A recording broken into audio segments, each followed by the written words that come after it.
Hello, everyone. Good morning, good evening, good afternoon to all of you. Today, the topic is Pyschosomaticity by Pruthvi. Pruthvi is a PhD scholar, meditation practitioner, and a trainer. Throughout her academic pursuit, she obtained a basic understanding of human psychology and body metabolism. In parallel, she was especially integral to see the altered state of mind elevating the so called incurable diseases. This led the researcher in her to sit up and look closely at the deeper root cause of all our maladies, the link between the mind and the body. In her research, she has practically witnessed how meditation regulates HPA excess, decreases stress hormone level, and improves sleep by the secretion of melanin. She is also a certified Silva Ultramind ESP system trainer. So, welcome, Pruthvi. Hi, Jenny. Thank you so much. How are you? Good. How are you? I'm also good. So, Yeah, let's go with it. Over to you. yeah. Thank you so much. So today we will be having the session. Even Jenny will be adding a lot of things with us. The most important topic where we are getting into the aspects of mind and talking about how thoughts are going to create our reality. So good morning, good evening, everybody.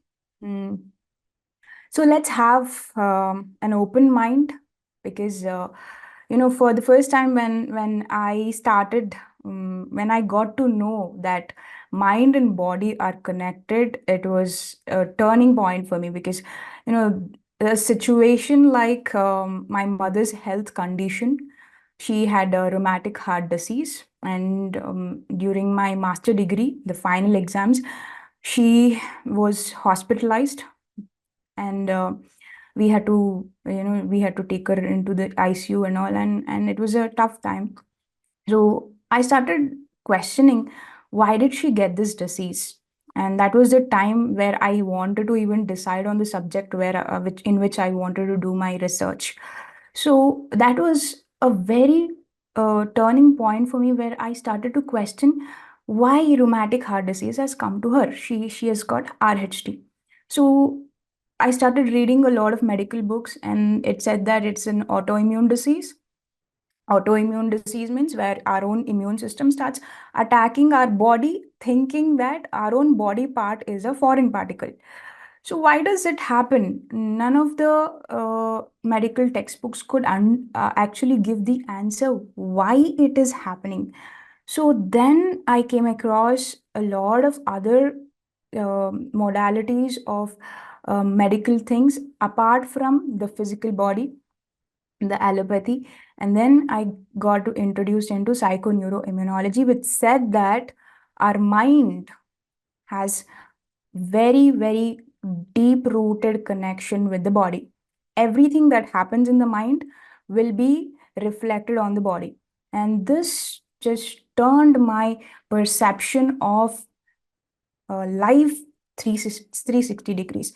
So it just blew my mind, like how can my thoughts have an impact on my body?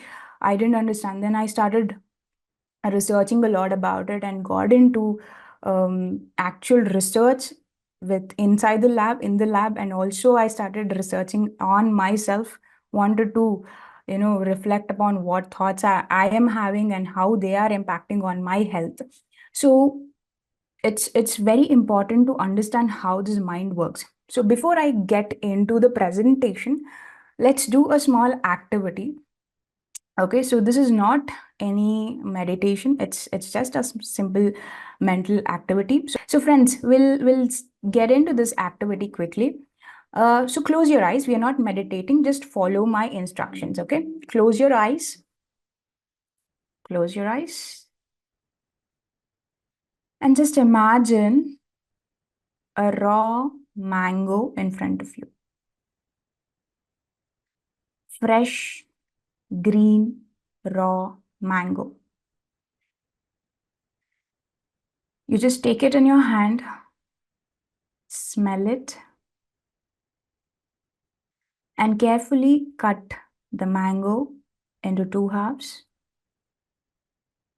Sprinkle some salt, sprinkle some chili. Bring it to your mouth and take a bite.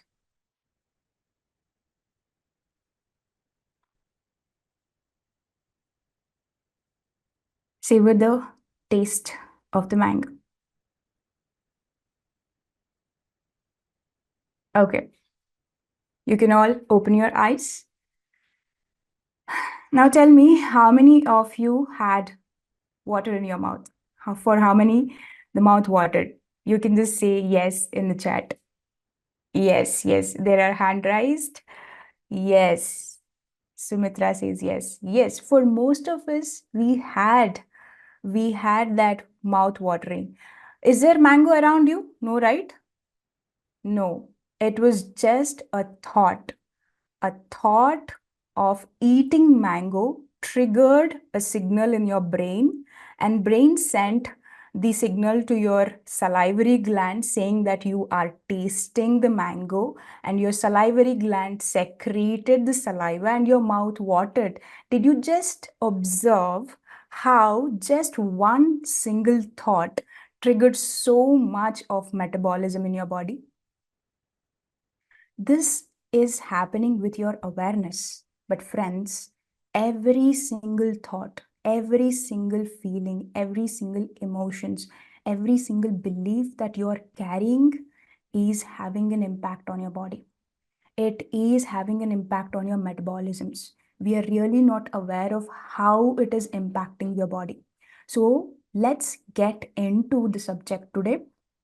I'll just start presenting. Uh, So, can you see my screen, Jenny? Yeah, cool. Thank you. Okay, so psychosomaticity means the mind in the body. Psycho is the mind and somaticity is the body. Soma means body. Okay, yeah. So, mind is a very, very powerful weapon in the battle for health. It's not just health, it is for everything in life. Mind plays the most important role in everything that we do in the life. So, mind can be a healer and it can be a slayer also. Okay, so it can act in both ways. It depends on how we use it. So what is this mind and how does it work? So friends, I will be clubbing both the research that was done, I mean the current research, what how they define mind is, and I'll be also aligning how Buddha explains what mind is, because they both go hand in hand. Okay, so Buddha said there are 4 segments or aggregates of mind. One is consciousness, perception, sensation, and reaction. Consciousness is the awareness. I took your awareness to a mango, right? Until then, still you had those senses, but it was not active. I took your consciousness into that act, and then you started to perceive from your memory. Perception is the memory. Okay, so from your memory, you brought in how the mango looks, the green color, and you brought how it smells. So all that perception came from your memory. And then sensation happened in your body. Your mouth started watering, and then you had a reaction saying that, wow, this tastes very nice, I like it. So that these are the 4 steps of mind, I mean the 4 segments or the aggregates of mind. And current the research also says how the mind works. So here the current research says the attention, what we call as consciousness here, is also the attention and awareness. Wherever the attention goes into the thought or the emotion. So thought and emotion is the perception here, okay? The second part, how you think and how you feel will give rise to how your body reacts. The sensation part, the third part, okay? And then it results in the behavioral reality on how you act. That is your reaction to the awareness that is happening. Okay, so the key here is the attention or the awareness. Where is it going? Because we have so many pleasantful thoughts, unpleasantful thoughts, so many memories, but where is our awareness going, and what are we repeatedly thinking throughout the day? That will decide on how our body will be reacting and how that leads to the behavioral reality. That is what we will be creating in our reality. So to talk more about the perceptions, I want you to quickly tell me, what do you see in this image? What is that first thing that you see? Type it in the chat. Are you seeing a girl's face, or a musician playing saxophone? A man playing saxophone? What do you see? Type it. Yeah, musician. Some people are saying, Jenny saying a girl, Deepika says musician, Manoj says both. Okay, first, as soon as you saw, what did you see? Young, okay, a person's face, girl, musician, young women's face, girl. Okay, so we all have different instrument. Okay, cool. Thank you so much. Thanks for being so active. So we all have different ways of perceiving things. Okay, this is like 1 second.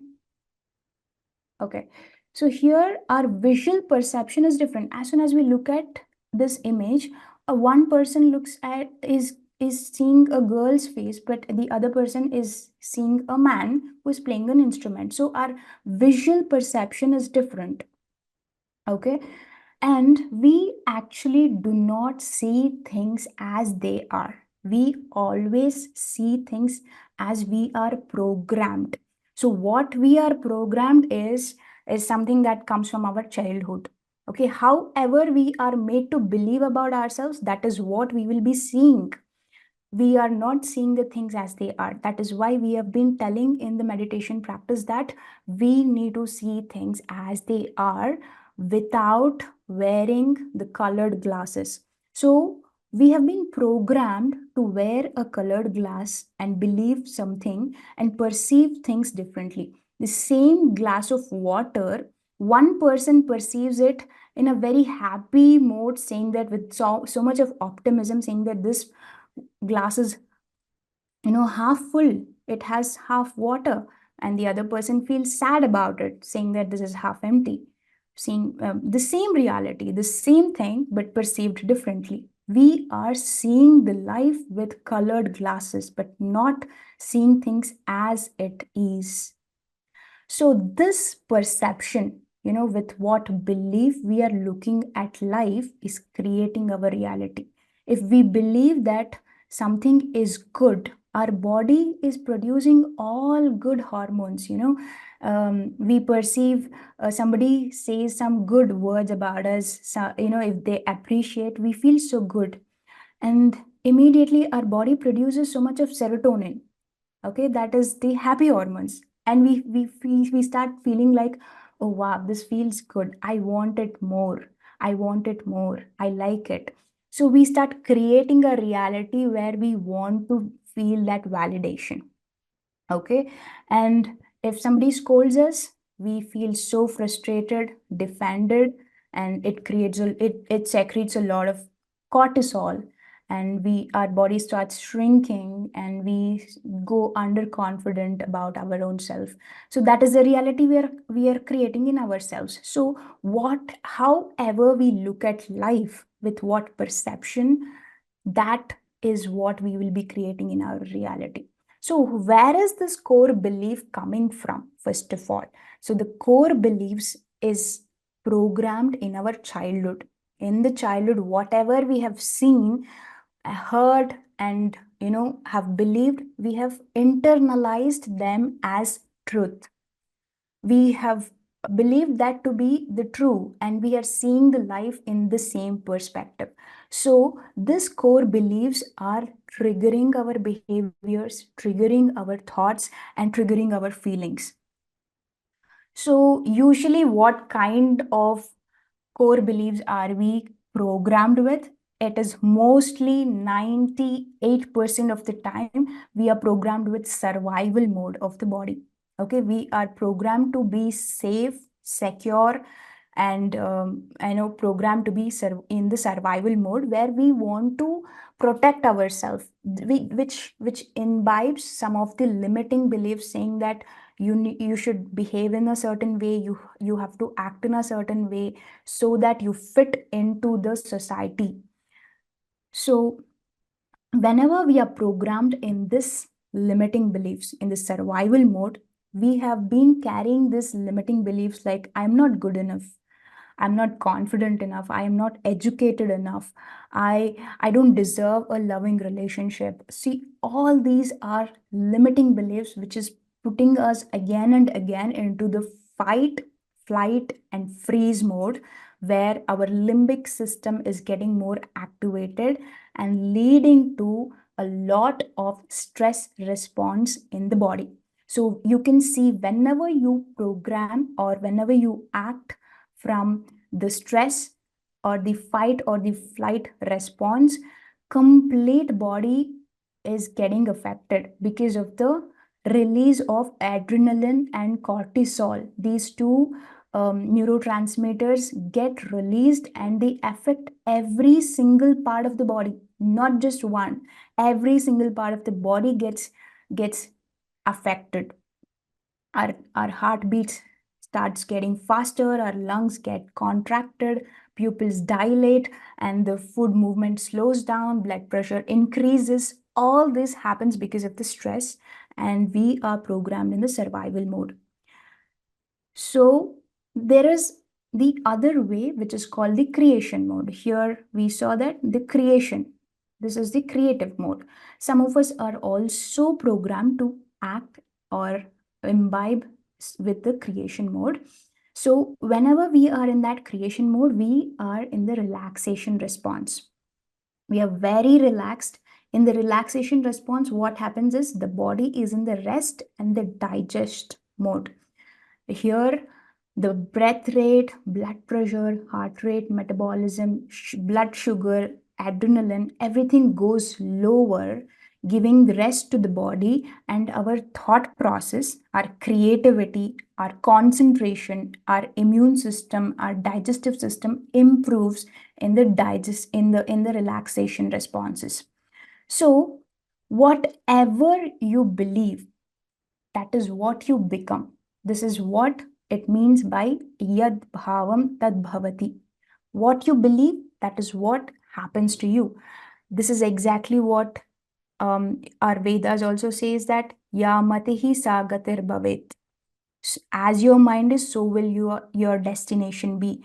Buddha also said, above all, the mind precedes. What you think, that you become. So we create so-called illnesses in our body. The body is the mirror of our inner thoughts and beliefs.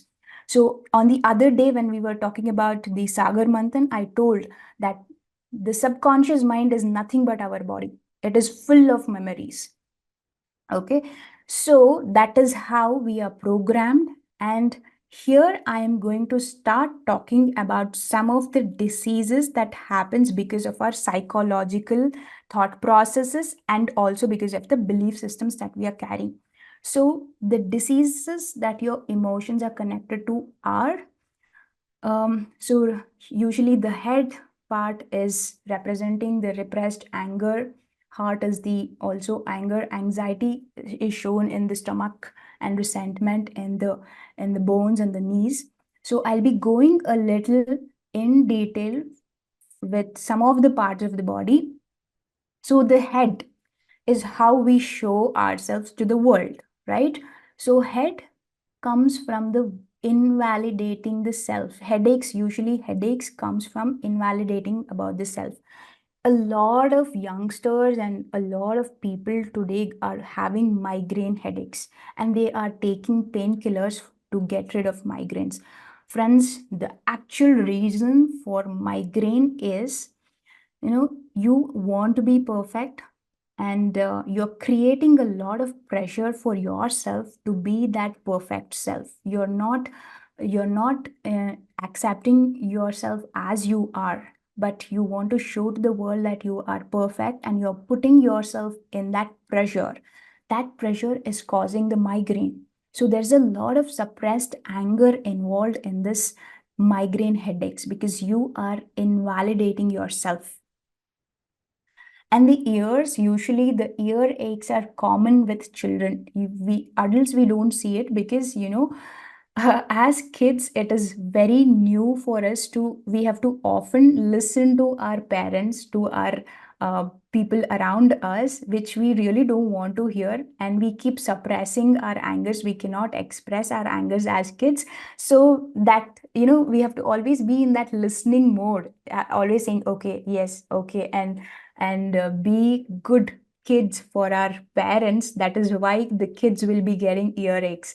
The earaches, if you see, if you take them to the doctor will say there's nothing much, they'll just give one drops and they'll send the kid. The actual problem is it indicates that the kid is not allowed to express its anger, and it is done with listening to what you're saying. And as adults, we will not have this earaches because we have got used to listening to people.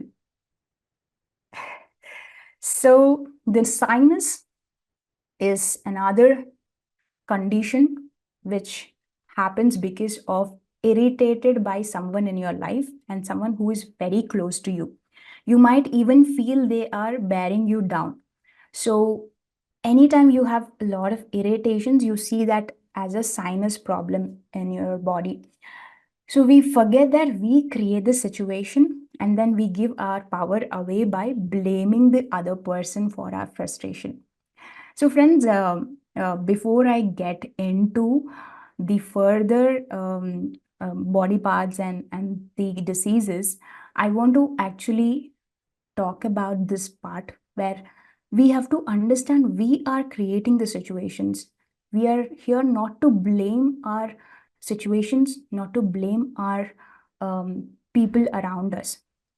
So, before I get into the further body parts, let's do one more activity. So, this activity, I request people to be on the cam if possible. So, in this activity, we will be again closing our eyes. This is not meditation, just an activity. So, close your eyes, friends. You can allow any kind of thoughts to come. You can think about anything now. But don't think of a pink elephant attacking you. Do not think of a pink elephant attacking you. Other than that, you can think of anything else.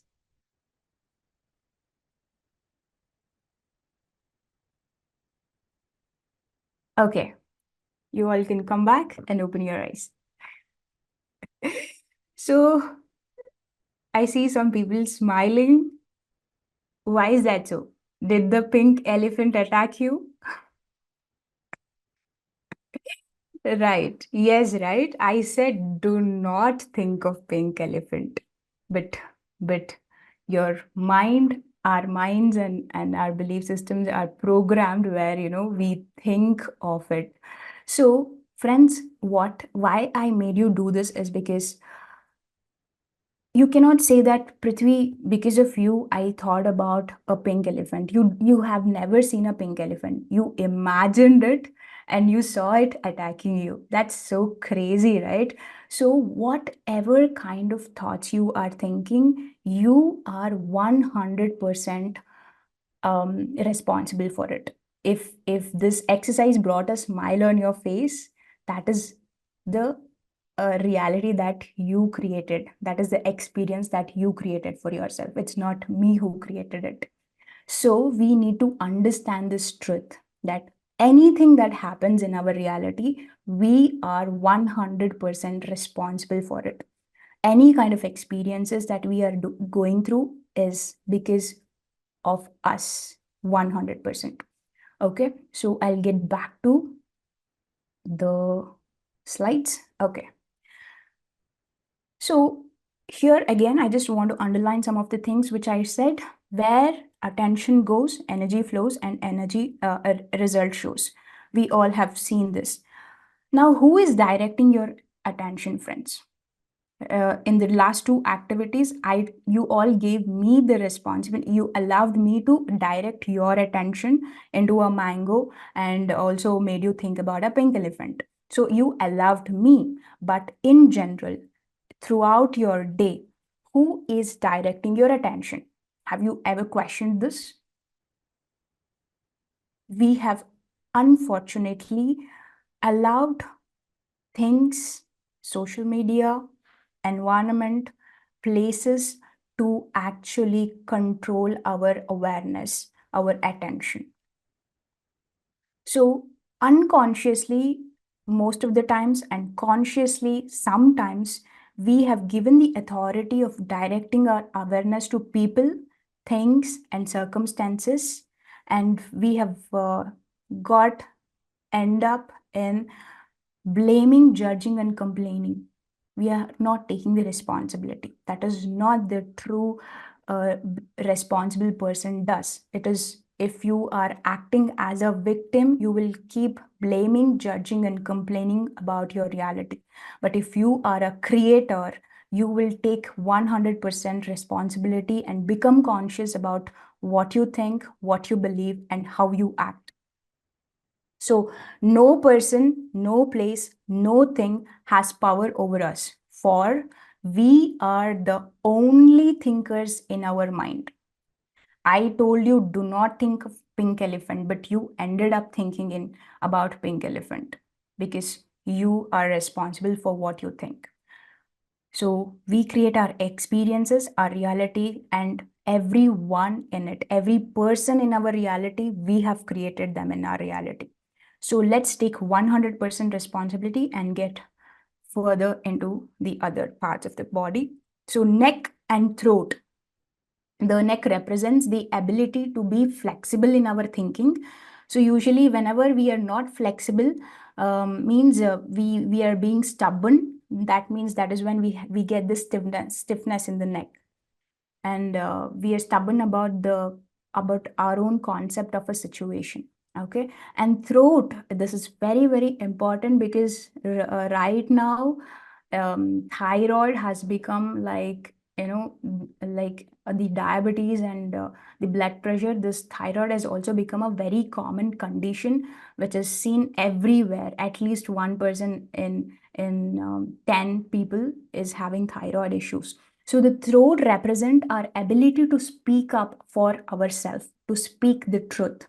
And also it is the creative flow of our expressions. So tonsils and thyroids are just frustrated creativity from not being able to do what they want to do.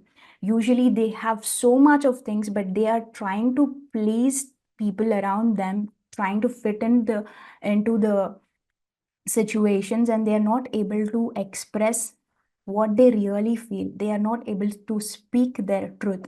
This is leading to the problems of thyroid and tonsils. And the next thing is lungs.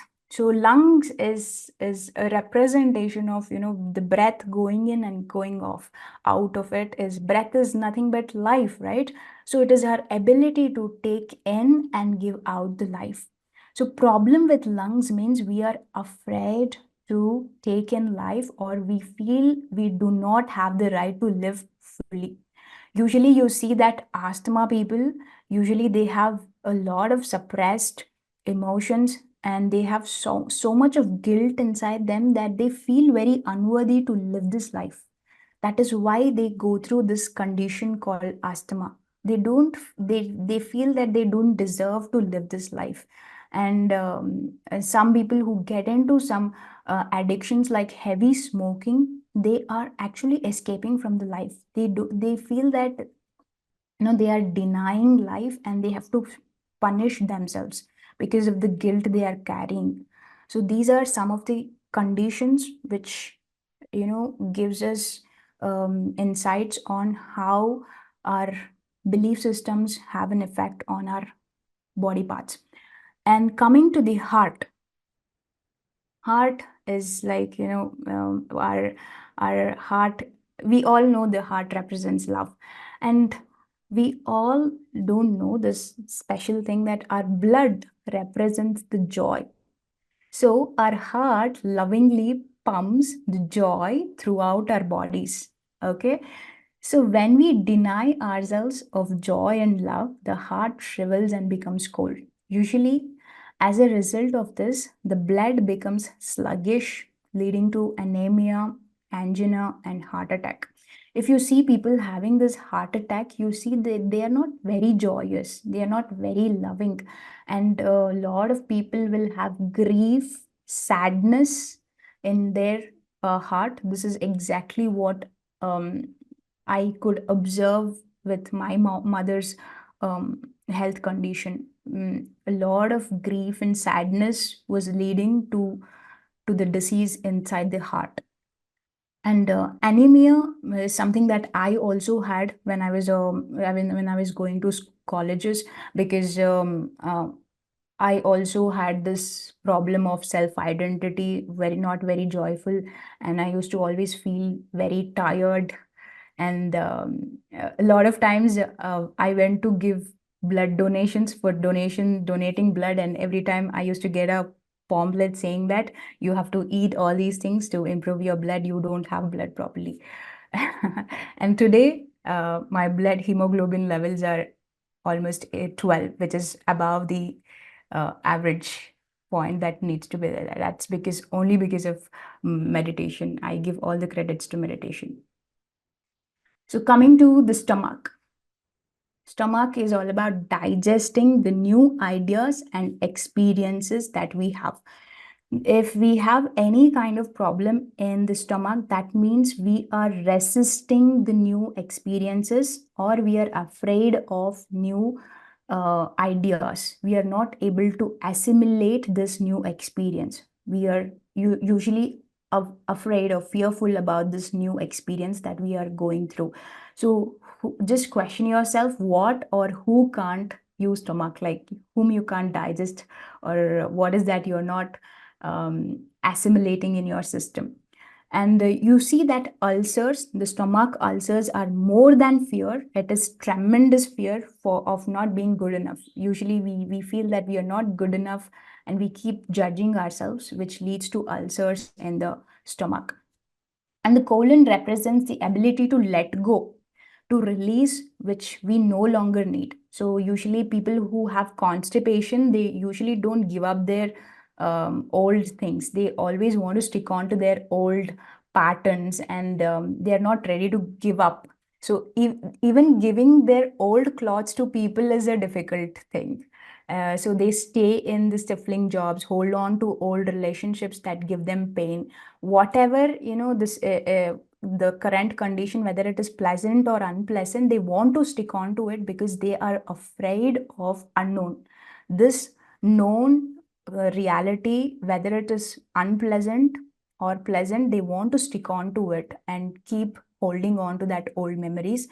So they go through this condition. And the next thing is the knee. Usually the bones, legs help us to represent the movement of our life, and knees represent, just like the neck, it is also representing the flexibility. So they express bending and pride.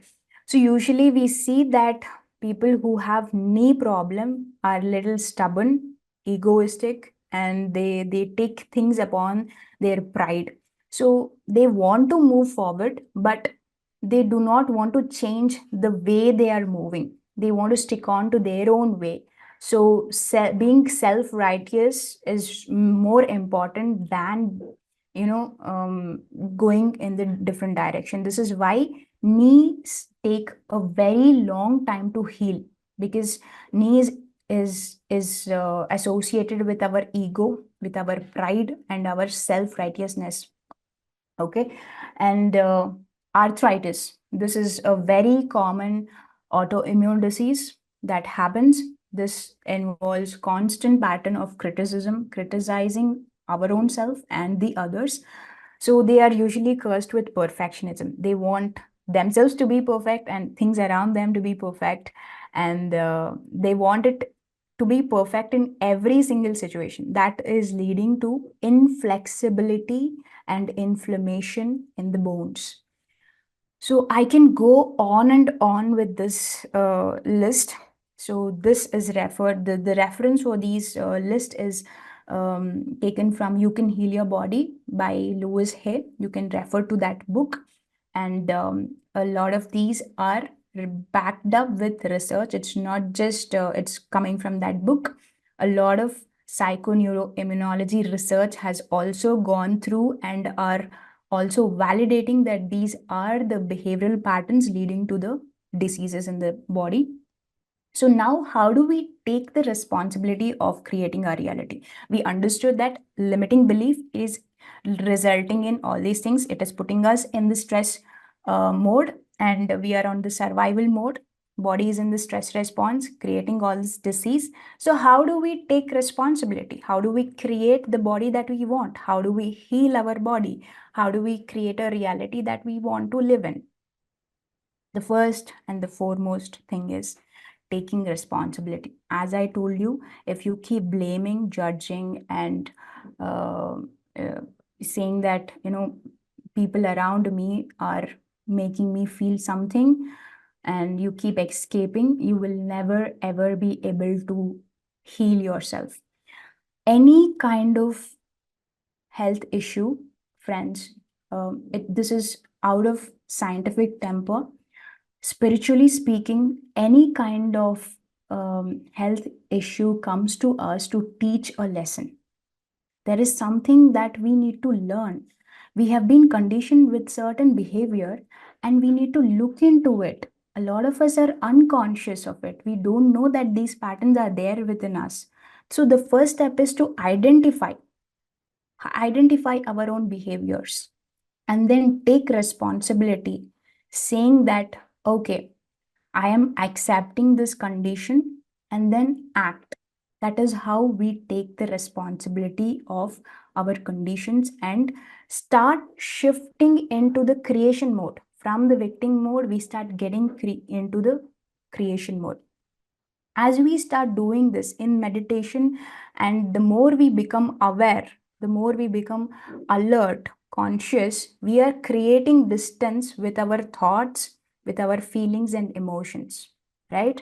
We are getting to know that we are not the thoughts and the feelings that we are feeling. We are beyond that.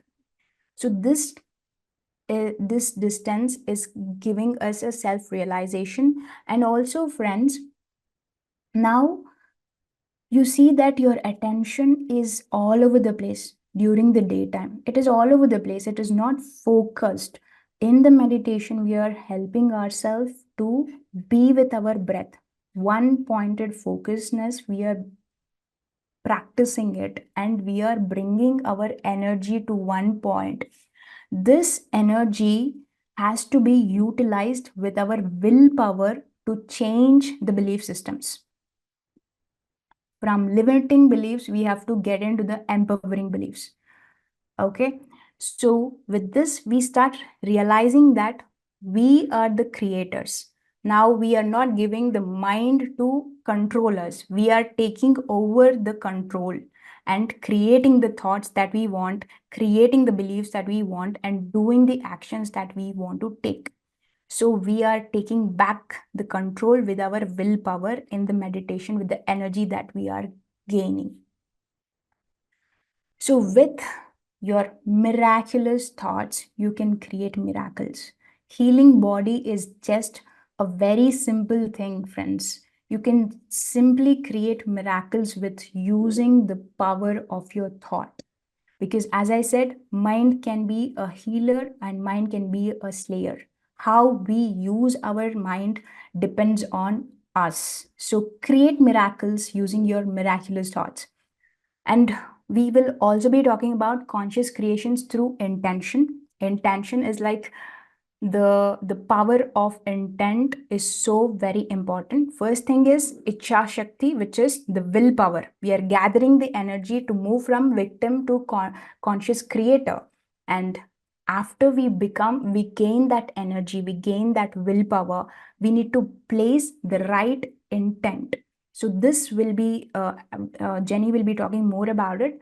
So friends, the final words that I want to tell all of us is that you are a creator.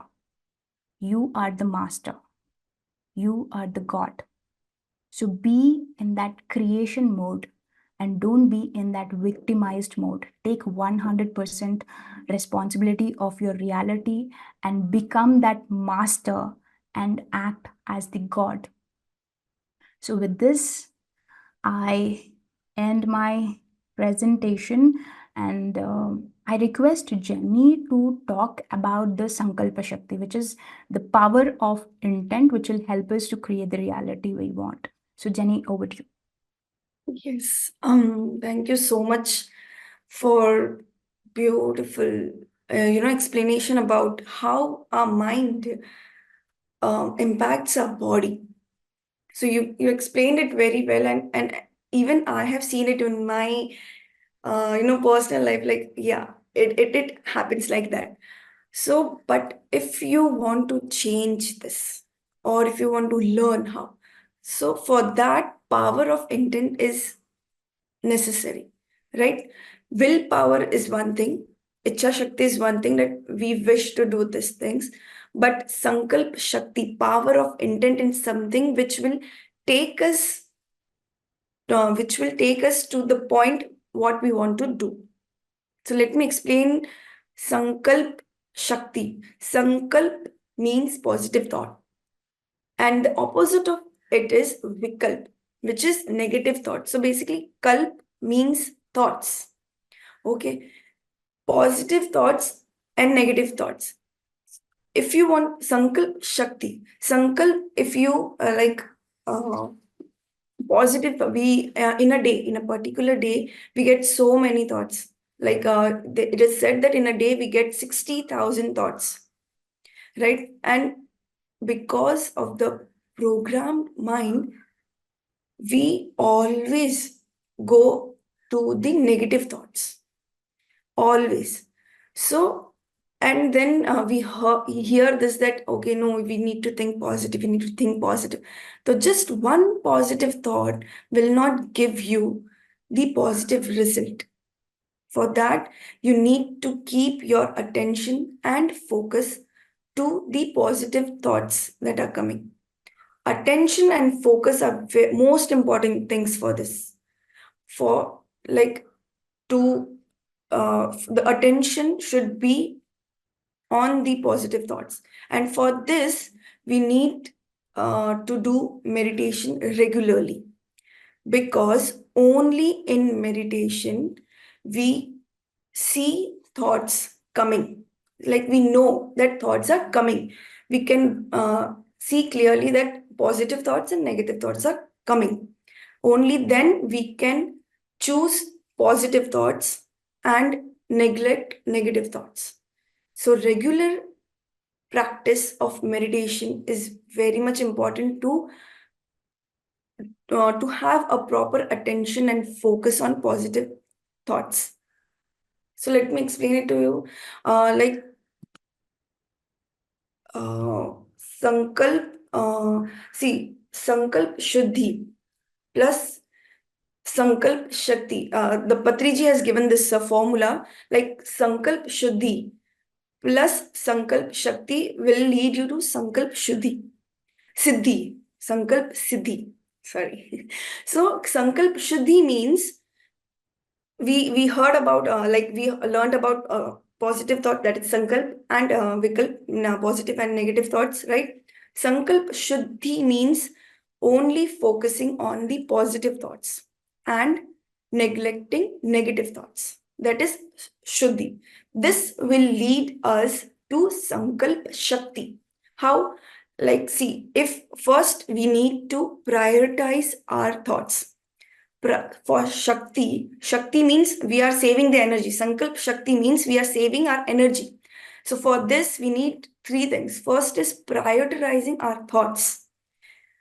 If our attention is everywhere, we will not be able to achieve anything. So prioritizing is very necessary. What we want, we need to be clear on that. Then first, we prioritize our thoughts. Then with mauna. Maun means silence. Silence will save our energy wastage on words.